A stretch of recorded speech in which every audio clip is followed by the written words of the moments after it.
Hello there everybody, Aaron Chan here from Charis Sports and welcome to this NBA review, the first of our game reviews here on the channel. Now, this is the early tip-off, shall we say, from the previous evening here in the UK. Cleveland Cavaliers beating the San Antonio Spurs 105-92.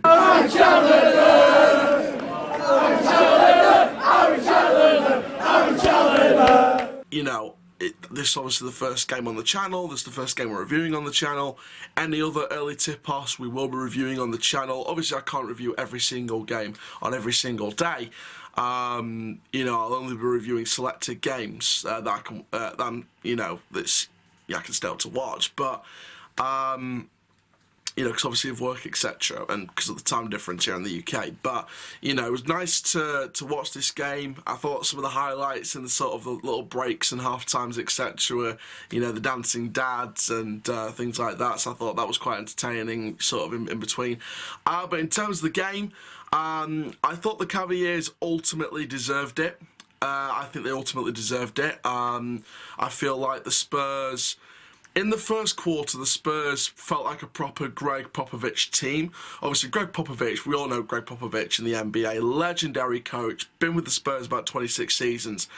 And, you know, with Greg Popovich, he's got a team's team. And what I mean by that is there's no standout individuals. They all work together as a team. They all, you know, collide on games as a team.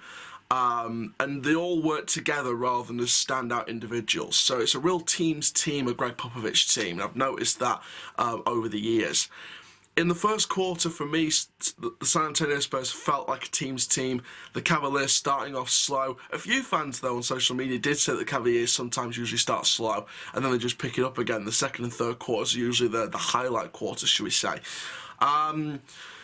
And that was the case again. Second and third quarter, Cavaliers absolutely stepped up. And I don't know what happened to the Spurs. They just didn't get their shape back together. Fourth quarter, end-to-end at times, and then the Cavaliers just sort of slowed down the pace with about 7 minutes to go. Then they sort of picked it up again and then just saw out the game as they switched the bench with a minute or two left of the game. So overall, for me, the Cavaliers probably ultimately deserved it. I don't know what in the world happened to the Spurs. For me... Vassell to an extent, but mainly Johnson and perhaps Vassell were probably the only two threats of the entire team for Spurs. For the Cavaliers, you had like Charis LeVert on his debut, making some great points. I mean, Jarrett Allen in the centre, he had a monstrous game. And tell you what, Darius Garland, back from injury. What a game he had. What a game he had. Fantastic game back from injury. He played like he barely had an injury to begin with. What a return for Darius Garland. Great debut for Charis LeVert, in my opinion. Jarrett Allen in the centre did a fantastic job. For me, the one player that stood out as things to work on for the Cavaliers was probably Kevin Love. And I think a few fans noticed this as well. For me, Kevin Love just made a few too many mistakes that led to Spurs breakaways, whether that ended up being baskets or it was dodging a bullet.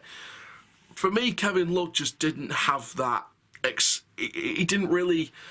I don't know, he just made several mistakes, you know, letting the ball away too easily a couple of times and, you know, making a couple of fouls here and there. And, you know, for me, I just think Kevin Love just needs to learn from this, keep working on his game. He's got the experience, he knows what he's doing, just keep working at it. But for me, I think he was probably one of the only players in the Cavaliers side that sort of made more than a couple of mistakes. I think the rest of them only made a couple of mistakes between them. So, you know, for me, the Cavaliers just...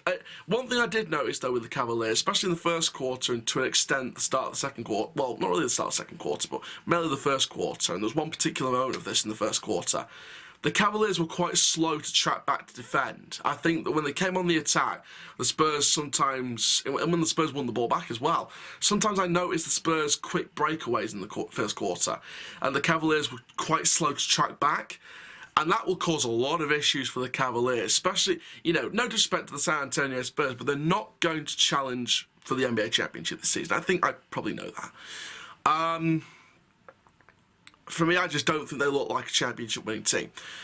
If the Cavaliers were coming up against someone like the Lakers, who, by the way, lost by only a couple of points to the Trailblazers last night, so fair play to the Trailblazers. But someone like a Trailblazers, even the Trailblazers to be fair, or a Lakers or a Milwaukee Bucks, of course, this season's defending NBA champions, if you're too slow to track back to defend over more than just one quarter, you are going to get punished by even better players. Your LeBron Jameses, your Giannis Antetokounmpos, aka the Greek Freak. All these kind of players, Anthony Davis, all these kind of players are going to punish you a lot more than the Spurs did if you don't get quicker tracking back. You know, and players might be fatigued, they might be frustrated, they might be out of energy, fair play. But if you have the energy, don't waste time tracking back. You know, if you've got a counter-attack on, you sprint to get back and you stop them at any and all costs. You know, if you have to force a foul and take one for the team, force one. If you don't have to force a foul, find a way without forcing a foul. And there was a couple of moments from the Cavaliers as well that was a nice positive, you know, switching from a constructive to a positive. For me, I think there was some great passing going on with the Cavaliers especially. A couple of good moments where there were some nice passing opportunities. They saw the pass, they got the pass. There was one particular moment where there was a nice long pass. I think it was from Garland to Allen, I believe.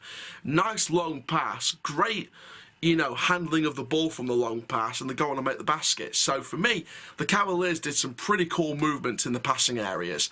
And offensively, they were a lot better in the second and third quarters than the Spurs were. And like I said, the fourth quarter was just end-to-end. Cavaliers slowed the pace down, picked up again after 7 minutes to go, and then they sort of eased the game out in the last minute or two. So for me, I think the Cavaliers probably deserve the win. Spurs need to look at this and regroup and go ahead next time. But for the Cavaliers, I think that's what, four wins in a row? 4 wins in a row?